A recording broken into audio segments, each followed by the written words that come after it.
자, 이어서 네 번째 성질을 볼 텐데, 네 번째는 조건문은 무엇입니까? 라고 하면 급수를 줄 거야 라고 하는 거야. 급수. 다시 말하면 시그마 n이 1부터 무한대까지 이렇게 줄 거고요.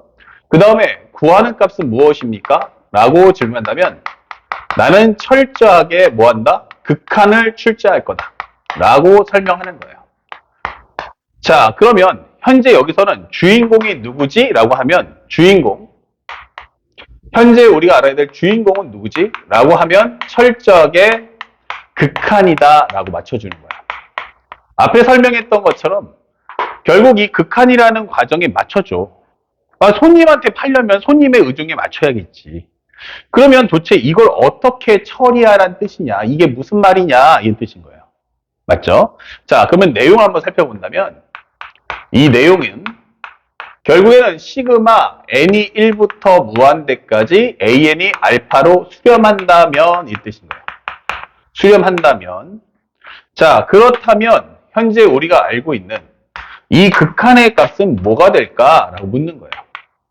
자, 이것은 바로 얼마다? 0이다. 이게 되는 거야.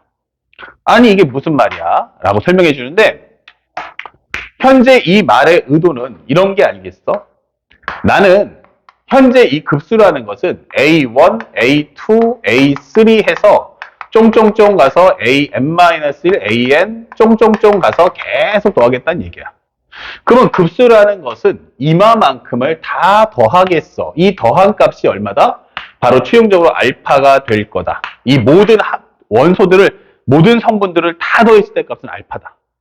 하지만 지금 내가 질문하는 것은 그게 아니고 무한번째 항, 이 마지막 항이 얼마겠느냐라고 묻는 게 바로 리미트 n이 무한대로 갈 때 AN번째 항이라는 거야.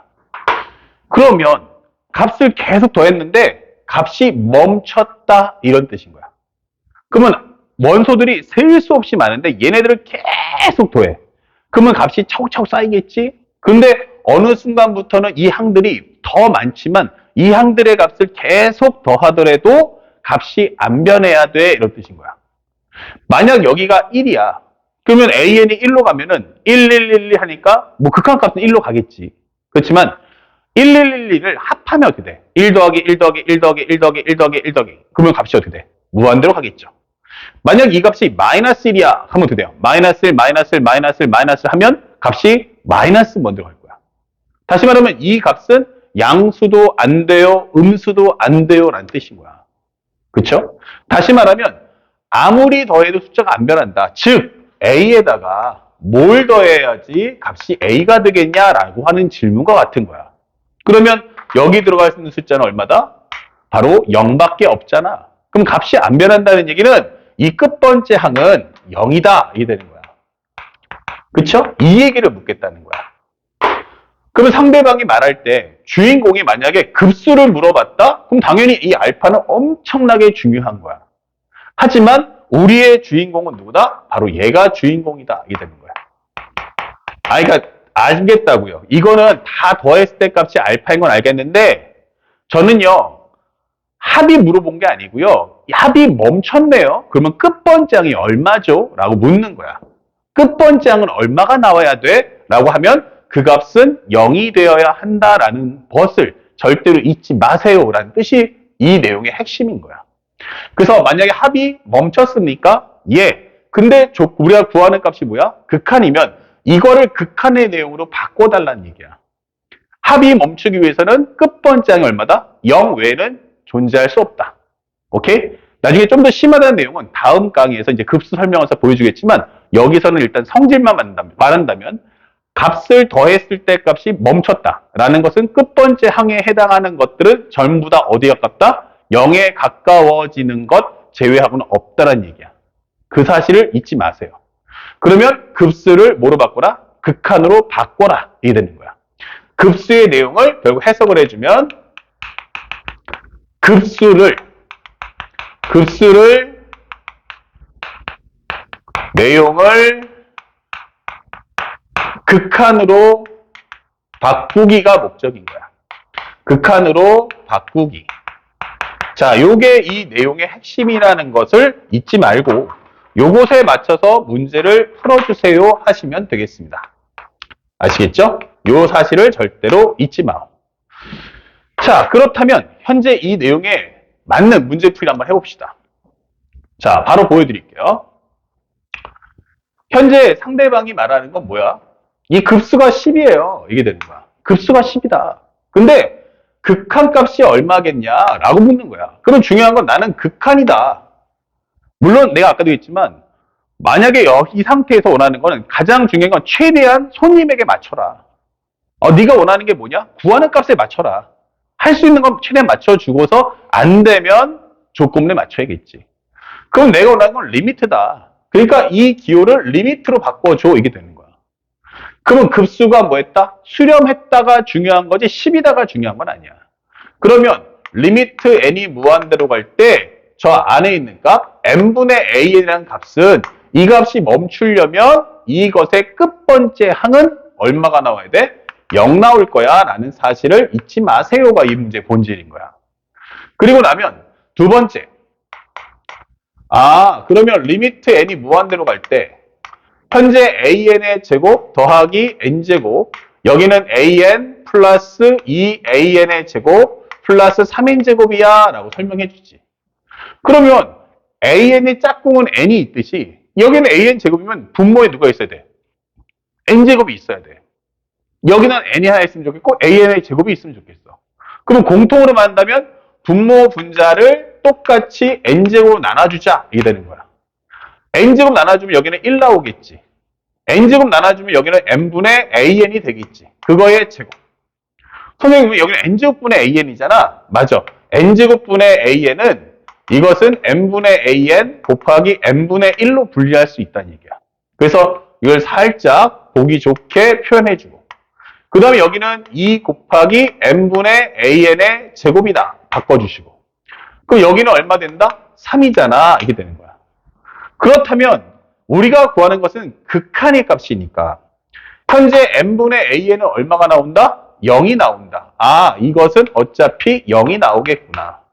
요거 얼마 나온다? 0 나올 거야. 이게 되는 거야. 그럼 여기도 얼마 나오니? 0 나오겠지. 자, 그러면 무한대분의 1이기 때문에 이 값도 얼마 나온다? 0이 나올 거야. 이게 되는 거야. 그럼 남는 건 뭐야? 1분의 3. 그래서 정답은 3이다. 이렇게 문제를 풀어주시면 된다. 아시겠죠? 정확한 내용을 통해서 풀어준다면 수학은 결코 어렵지 않습니다. 라는 걸 보여주는 거야. 자, 그 다음에 3번 문제도, 6번 문제도 풀어볼게요. 자, 이게 무슨 말이냐 했더니 순차적으로 최적화 정리해 주는데 수열 AN이 있어. 그러면 시그마 N이 1부터 해서 무한대까지 2AN-3이 2입니다. 라고 설명을 했어. 자, 이 자체에도 상당히 큰 의미가 있는데 지금 중요한 건 현재 리미트 N이 무한대로 할 때 AN이 R이다. 그때 이거 풀어달라는 얘기야. 즉, 내가 원하는 건 급수가 아니고 극한이야. 이 뜻인 거예요. 그러면 얘를 어떻게 해야 돼? 이 급수를 바로 극한 개념에 맞춰라. 이게 되는 거예요. 그러면 이게 멈췄다는 게 결국 이것은 극한 개념으로 바꾼다면 이게 되는 거야. 그러면 이 합이 2라는 것은 멈췄다? 그러면 이것의 끝번째 항은 얼마다? 0이다 라고 설명해 주는 거지. 그러면 현재 바로 풀어버리면 리미트 n이 무한대로 갈 때 an 값이 얼마냐? 넘어가면 3, 넘어가면 2분의 3이구나. 이게 우리 정리할 수 있는 거지. 그럼 이 값이 뭐야? R입니다. 이게 되는 거죠. R이네. 그러면 두 번째, 리미트 n이 무한대로 갈 때 현재 R의 n승이니까 R 대신에 2분의 3을 넣어줘. 그러면 2분의 3의 n승 플러스 1, 2분의 3의 n 플러스 2승 마이너스 1 이거 풀어주세요라는 기본 연산으로 바뀌는 거야. 그렇다면 현재 일단 지수를 낮은 쪽에 맞춰준다면 2분의 3의 n승 플러스 1, 2분의 3의 n승과 제곱 내려보내면 바로 4분의 9 마이너스 1 될 거야 할 수 있죠. 그러면 분모 분자를 바로 2분의 3의 n승으로 나눠주면 되겠죠. 그렇다면 이 값은 얼마가 나온다? 바로 4분의 9가 나온다. 이렇게 문제를 소화하시면 되는 겁니다. 그러면 상대방의 조건문과 구하는 값의 관계성만 정확하게 인식을 하고 있다면 이 문제 결코 어렵지 않습니다. 아시겠죠? 자, 여기까지 정리해서 4번 정리까지 끝냈고, 마지막으로 이제 5번 설명을 나가는데, 5번 법칙은 일명 사이값 정리라고 합니다. 5번의 설정은 바로 사이값 정리. 그래서 현재 네모와 현재 AN이 세모입니다 라고 설명이 되는 거야. 그러면 여기도 뭐가 있다? 식이 있습니다. 식이 있습니다 라고 설명해 주는 거야. 그러면 이 말의 의미는 연산을 하겠다라고 설명을 하는 거지. 자, 그랬을 때 상대방이 원하는 건 이때 당시에 리미트 n이 무한대로 갈 때 동그라미 분의 an의 값을 구해주세요 라고 하는 겁니다. 그렇다면 현재 이 식을 어떻게 해라? 동그라미 분의 an을 만들어주세요 라고 설명하시면 돼요. 그럼 똑같이 만들어주면 동그라미 분의 세모, 동그라미 분의 네모 이렇게 되는 거죠. 그리고 마지막으로 여기다가 리미트를 붙여주는 순간 요 안에서 같다가 생겨납니다. 이 갑자기 같다가 왜 생겨? 맞아요. 그 설명 바로 해드릴 겁니다. 일단 전체적인 스케치를 먼저 해볼게. 그러면 이 값이 어디로 간다? 나보다 작은 놈도 알파로 가고 나보다 큰 놈도 어디로 간다? 알파로 간다. 이 뜻이 되는 거야. 그러면 나보다 작은 놈도 알파로 오지? 나보다 큰 놈도 알파로 오지? 그럼 나는 결국 값이 뭐였나? 알파다 라고 해서 문제를 푸는 게 이 문제의 포인트예요. 자, 다만 현재 이 문제에서 왜 그럴까라는 그 비밀을 한번 살펴보자고요. 자, 내용 정리를 한번 해보면 이렇게 됩니다. 현재 AN보다 BN이 더 커요. BN보다 CN이 더 큽니다. 그리고 이거 만약 극한값이 AN하고 CN 값 이 둘 다 알파로 수렴한다면, 자, 이게 수렴한다면 이게 되는 거야. 첫 번째 내용 정리해 볼게. 이렇게. 그렇게 된다면 결국 이때는 내가 구하는 이 BN값 리미트 n이 무한대로 갈 때 BN은 어디로 간다? 알파로 수렴한다 라고 정리할 수 있다는 거야. 자, 이 얘기가 무슨 얘기냐? 우리가 함수 한번 비교해 보면 여기가 하나의 뭐다? 알파라는 값이야. 근데 AN이 나보다 작아. 근데 얘가 점점 가면 갈수록 이렇게 알파로 갈 거야. 나보다 큰 놈이 CN이 있어. 근데 얘도 점점 알파로 간대. 이런 식으로. 그러면 당장은 아니지만 가면 갈수록 점점 어떻게 된다? 알파로 간다는 얘기지. 그러면 이 안에 공간에 누가 있다? 내가 있는 현재 BN이 있지 않겠어? 이게 되는 거야. 근데 BN이 가면 갈수록 어떻게 돼? 나보다 큰 놈이나 작은 놈이 둘 다 포위망을 좁혀주니까 결국 내가 갈 수 있는 리미트 n이 무한대로 갈 때 BN 값도 똑같이 알파로밖에 못 가잖아 라고 하는 설정이라는 거야. 이해 가셨죠? 자, 이런 설명이 되는 거야. 이게 바로 왼쪽 풀이지. 자, 그렇다면 등호라는 건 도대체 왜 붙는 거냐? 맞아요. 그것도 궁금하니까 우리 배워봐야겠죠? 자, 두 번째 내용 정리를 한번 해보면 이런 겁니다. AN보다 BN이 더 클 때 이게 되는 거야. 이거는 참값이죠. 현재 일때 극한값은 어떠냐라고 한다면 이 AN과 BN을 본다면 현재 이 값은 당연히 AN보다 BN이 더 크면 BN이 더 클 거야. 근데 상황에 따라서 같을 수도 있다라고 하는 거야. 이것은 결국 AN, BN의 뭐한다? 특징이 뭐냐면 식을 모를 때야. 식을 모를 때. 이런 식으로. 그럼 식을 모르기 때문에 상황에 따라서는 클 수도 있고 같을 수도 있는 게 아닐까? 라고 질문하는 거지. 예를 들어서 설명하면 이렇게 된다. 만약 AN이 기본적으로 1-n분의 1이야. 그리고 BN이라는 것은 3 더하기 n분의 1이라고 가정을 해보자. 그러면 이것은 누가 봐도 n 대신에 1 넣어주면 0, 여기는 4, 1과 4. 2 넣어주면 1 빼기 2분의 1, 여기는 3 더하기 2분의 1. 100을 넣어주면 1 빼기 100분의 1, 그럼 3 더하기 100분의 1. 그러면 가면 갈수록 어떻게 돼요? 점점점 빼는 양이 적어지면서 1에 가까워질 거고, 얘는 더해지는 n분의 1이 무한대분의 1이니까 점점 어떻게 돼? 더하는 값이 작아지면 3에 가까워질 거야. 다시 말하면 팩트는 AN보다 누가 더 커? BN이 큰데 이때 극한값도 본다면 이거는 명확하게 누가 더 크다? 얘가 더 크네. 왜냐? 얘는 1이고 얘는 3이니까 이게 되는 거야. 식을 알면 명확하게 설명할 수가 있어요. 그런데 만약 AN이 1-n분의 1이야. 1-n분의 1이고 B에는 1 플러스 n분의 1이야. 자, 그러면 이때는 어떠니? 하나는 1보다 값을 빼겠다는 얘기고 한 놈은 값을 1보다 더해주겠다는 얘기니까 누가 봐도 AN보다 BN이 더 클 거야. 그건 확실하지. 근데 만약 극한으로 들어간다면 어떻게 될까라고 한다면 이때 n이 무한대로 가면 어떻게 돼요? 값이 점점 1에 가까워지죠? 얘도 값이 점점 어디에 가까워져? 1에 가까워지네? 이렇게 되는 거예요. 참값이 아니고 근사값이 최종 목적지가 어때? 라고 하면 같아질 수도 있다가 되는 거야. 그러니까 만약에 내가 식을 명확하게 알기만 한다면 그때는 뭐 크다, 같다 이 얘기를 내가 확실하게 해줄 거야. 크다, 같다를 명확하게 말할 수 있는데 내가 식을 모르면 AN과 BN의 관계가 이런 관계인지 이런 관계인지를 모르겠다는 얘기야. 그러니까 어떻게 해야 돼? 전체 합집합을 만들어서 만약 AN보다 BN이 더 크다면 그 경우는 참값은 당연히 BN이 크지만 극한값, 즉 근사값만 따져본다면 상황에 따라서는 클 수도 있지만 같아지는 경우도 발생을 할 거다라고 안전하게 장치를 해놓는 거라고. 아시겠죠?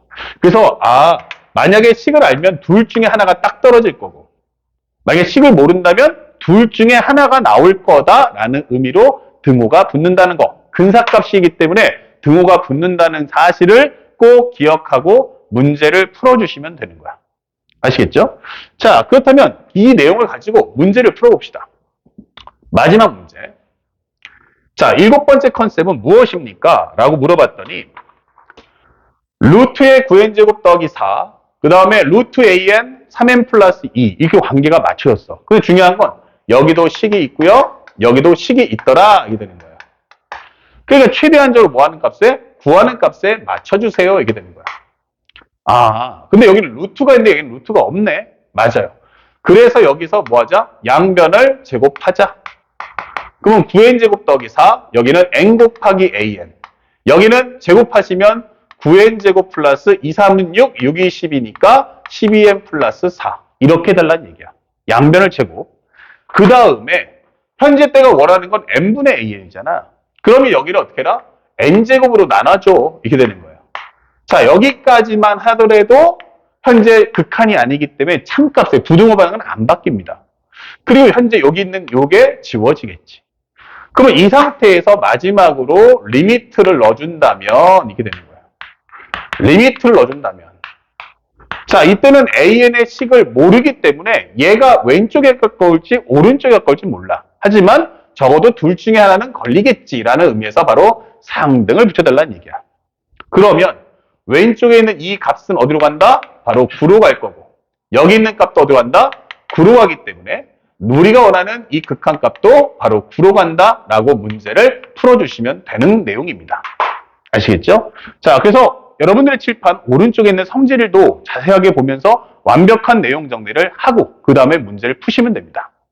자, 여기까지 해서 우리 성질편에 관련된 심화 문제를 한번 다뤄봤고 다음 영상에서 이제 급수에 대한 연산과 그거에 따른 심화 정리까지 하나하나 공부해 보도록 하겠습니다.